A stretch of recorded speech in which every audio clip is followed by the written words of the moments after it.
ಬಿಜಾಪುರ ಜಿಲ್ಲೆಯ ಇನ್ನುಳಿದ ಕ್ಷೇತ್ರಗಳಲ್ಲೂ ಬಿರುಸಿನ ಸ್ಪರ್ಧೆ ಇದೆ. ಹಾಲಿ ಶಾಸಕರಿಗೆ ಪ್ರತಿಷ್ಠೆಯಾದರೆ ಇನ್ನುಳಿದ ಪಕ್ಷಗಳು ತಮ್ಮ ಪಾರುಪತ್ಯ ಮೆರೆಯುವುದಕ್ಕೆ ಹಾತೊರಿತಾ ಇವೆ. ಪ್ರಾದೇಶಿಕ ಪಕ್ಷಗಳು ಕೂಡ ರಾಷ್ಟ್ರೀಯ ಪಕ್ಷಗಳಿಗೆ ಸೆಡ್ಡು ಹೊಡೆದು ಹಣಾಹಣಿ ರಂಗೇರುವಂತೆ ಮಾಡಿವೆ.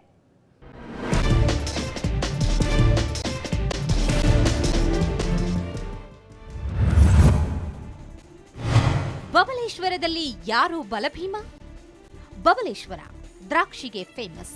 ಇಲ್ಲಿ ಯಥೇಚ್ಛವಾಗಿ ದ್ರಾಕ್ಷಿ ಬೆಳೆಯಲಾಗುತ್ತೆ. ಇನ್ನು ಇಲ್ಲಿನ ರಾಜಕೀಯ ಅಷ್ಟೇ ಬಿರುಸು ಪಡೆದುಕೊಂಡಿದೆ. ತಿಕೋಟ ಕ್ಷೇತ್ರ ಮರುವಿಂಗಡಣೆ ಬಳಿಕ ಹುಟ್ಟಿಕೊಂಡಿದ್ದೇ ಈ ಬಬಲೇಶ್ವರ ಕ್ಷೇತ್ರ. ಕಾಂಗ್ರೆಸ್ನ ಎಂಬಿ ಪಾಟೀಲ್ ಈ ಕ್ಷೇತ್ರದ ಹಾಲಿ ಶಾಸಕ. ಜಿದ್ದಾಜಿದ್ದಿಗೆ ಹೆಸರಾಗಿರುವ ಬಬಲೇಶ್ವರ ಕ್ಷೇತ್ರದಲ್ಲಿ ಪಾಟೀಲ್ ಕುಟುಂಬಗಳದ್ದೇ ದರ್ಬಾರ್. ಬಿಎಲ್ಡಿಇ ಶಿಕ್ಷಣ ಸಂಸ್ಥೆಗಳ ಅಧ್ಯಕ್ಷರೂ ಆಗಿರುವ ಎಂಬಿ ಪಾಟೀಲ್ ಇಲ್ಲಿ ಪ್ರಭಾವಿ ನಾಯಕ. ಕಳೆದ ಬಾರಿಯಂತೆ ಈ ಬಾರಿಯೂ ಇಲ್ಲಿ ಎಂಬಿ ಪಾಟೀಲ್ ಹಾಗೂ ಜೆಡಿಎಸ್ನ ವಿಜಯಕುಮಾರ್ ಪಾಟೀಲ್ ಮಧ್ಯೆ ಬಿಗ್ ಫೈಟ್ ನಡೆಯೋದು ಪಕ್ಕಾ.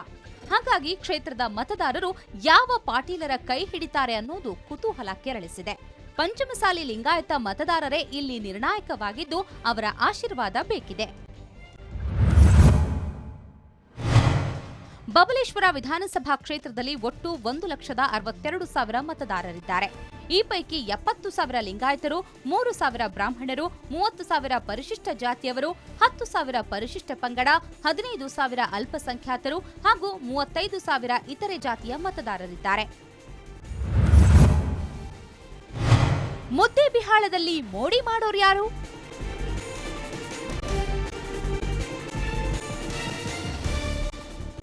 ಮುದ್ದೇಬಿಹಾಳ ನಾಡಗೌಡ ಹಾಗೂ ದೇಶ್ಮುಖ್ ಫ್ಯಾಮಿಲಿ ನಡುವಿನ ರಾಜಕೀಯ ಜಿದ್ದಾಜಿದ್ದಿನ ಕ್ಷೇತ್ರ. ಕಳೆದ ಬಾರಿಯೂ ಇಲ್ಲಿ ಕೈ ಮೇಲುಗೈ ಸಾಧಿಸಿತ್ತು. ಅಪ್ಪಾಜಿ ಅಂತಾನೆ ಕರೆಸಿಕೊಳ್ಳುವ ಸಿಎಸ್ ನಾಡಗೌಡ ಕಾಂಗ್ರೆಸ್ನಿಂದ ಗೆದ್ದಿದ್ರು. ಈ ಬಾರಿಯೂ ಅಪ್ಪಾಜಿ ಹ್ಯಾಟ್ರಿಕ್ ಗೆಲುವಿನ ಲೆಕ್ಕಾಚಾರದಲ್ಲಿದ್ದಾರೆ. ಆದ್ರೆ ಇವರಿಗೆ ಪೈಪೋಟಿ ನೀಡಲು ಜೆಡಿಎಸ್ನ ವಿಲಬಾಯಿ ದೇಶ್ಮುಖ್ ಸಜ್ಜಾಗಿದ್ದಾರೆ. ಕಳೆದ ಬಾರಿ ಬಿಜೆಪಿಯಿಂದ ಸ್ಪರ್ಧಿಸಿ ಅಲ್ಪ ಅಂತರದಲ್ಲಿ ಪರಾಭವಗೊಂಡಿದ್ದ ಮಂಗಳಾದೇವಿ ಬಿರಾದಾರ್ ಈ ಬಾರಿ ಕೆಜೆಪಿಯಿಂದ ಸ್ಪರ್ಧಿಸುವ ಸಾಧ್ಯತೆ ಇದೆ. ಕ್ಷೇತ್ರದಲ್ಲಿ ರೆಡ್ಡಿಗಳು, ಕುರುಬರು ಹಾಗೂ ಲಿಂಗಾಯತ ಪಂಚಮಸಾಲಿ ಮತದಾರರೇ ನಿರ್ಣಾಯಕ. ಮುದ್ದೇಬಿಹಾಳ ಕ್ಷೇತ್ರದಲ್ಲಿ ಒಟ್ಟು 1,57,000 ಮತದಾರರಿದ್ದು, ಈ ಪೈಕಿ 50,000 ಮತದಾರರಿರುವ ಲಿಂಗಾಯತರೇ ಡಾಮಿನೆಂಟ್. ಉಳಿದಂತೆ 37,000 ಕುರುಬರು, 40,000 ಪರಿಶಿಷ್ಟ ಜಾತಿ, 4,000 ಪರಿಶಿಷ್ಟ ಪಂಗಡ, 15,000 ಅಲ್ಪಸಂಖ್ಯಾತರು ಹಾಗೂ 10,000 ಇತರೆ ಜಾತಿಯವರಿದ್ದಾರೆ. ಸಿಂದಗಿ, ಇಲ್ಲಿ ಯಾರ ಜಿಂದಗಿ?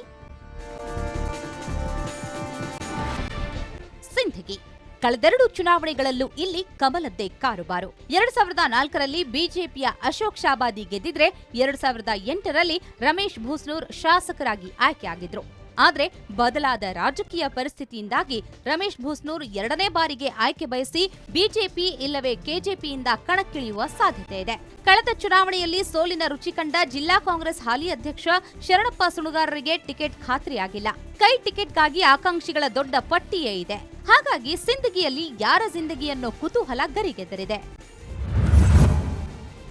ಸಿಂದಗಿ ಕ್ಷೇತ್ರದಲ್ಲಿ ಒಟ್ಟು 1,66,000 ಮತದಾರರಿದ್ದು, ಈ ಪೈಕಿ ಲಿಂಗಾಯತರೇ 80,000 ಇದ್ದಾರೆ. ಉಳಿದಂತೆ 25,000 ಪರಿಶಿಷ್ಟ ಜಾತಿಯವರು, 25,000 ಅಲ್ಪಸಂಖ್ಯಾತರು, 10,000 ಪರಿಶಿಷ್ಟ ಪಂಗಡದವರು ಹಾಗೂ 23,000 ಇತರೆ ಜಾತಿಯವರಿದ್ದಾರೆ. ನಾಗಠಾಣ ಮೀಸಲು ಕ್ಷೇತ್ರ ಯಾರಿಗೆ ಮೀಸಲು?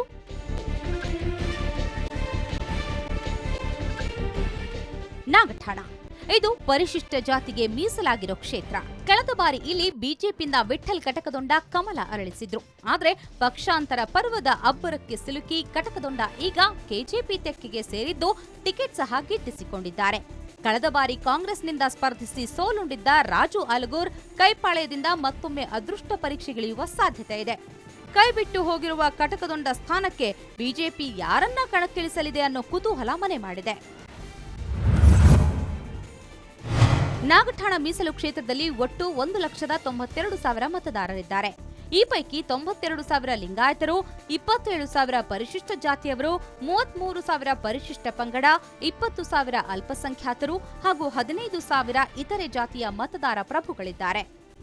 ಒಟ್ಟಾರೆ ಬಬಲೇಶ್ವರದಲ್ಲಿ ಪಾಟೀಲ್ ಫ್ಯಾಮಿಲಿಯ ಪೈಪೋಟಿ, ಮುದ್ದೇಬಿಹಾಳದಲ್ಲಿ ನಾಡಗೌಡ ದೇಶ್ಮುಖ್ ಕುಟುಂಬಗಳ ಕಾದಾಟ ರಂಗೇರಲಿದೆ.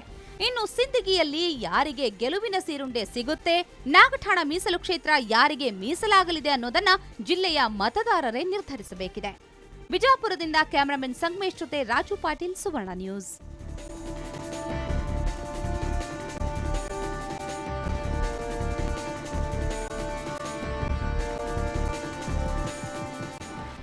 ಗುಮ್ಮಟನಗರಿಯಲ್ಲಿ ಯಾರು ಪಾರುಪತ್ಯ ಮೆರೀತಾರೆ? ಜಾತಿ ಲೆಕ್ಕಾಚಾರ ಮೀರಿ ಮತಬೇಟೆ ನಡೆಯುತ್ತಾ? ಐತಿಹಾಸಿಕ ಜಿಲ್ಲೆಯ ಜನರ ತೀರ್ಪು ಕೂಡ ಐತಿಹಾಸಿಕವಾಗಿರುತ್ತಾ? ಇದಕ್ಕೆಲ್ಲ ಚುನಾವಣೆಯಲ್ಲಿ ಸ್ಪಷ್ಟ ಉತ್ತರ ಸಿಗಲಿದೆ. ಇದು ಈ ಹೊತ್ತಿನ ವಿಶೇಷ. ನಾಳೆ ಮತ್ತೊಂದು ಜಿಲ್ಲೆಯ ರಾಜಕೀಯ ಚಿತ್ರಣ ನೀಡೋಕೆ ಮತ್ತೆ ಬರ್ತೀವಿ. ನೇರ, ದಿಟ್ಟ, ನಿರಂತರ ಸುದ್ದಿಗಾಗಿ ನೋಡ್ತಾ ಇರಿ ಸುವರ್ಣ ನ್ಯೂಸ್.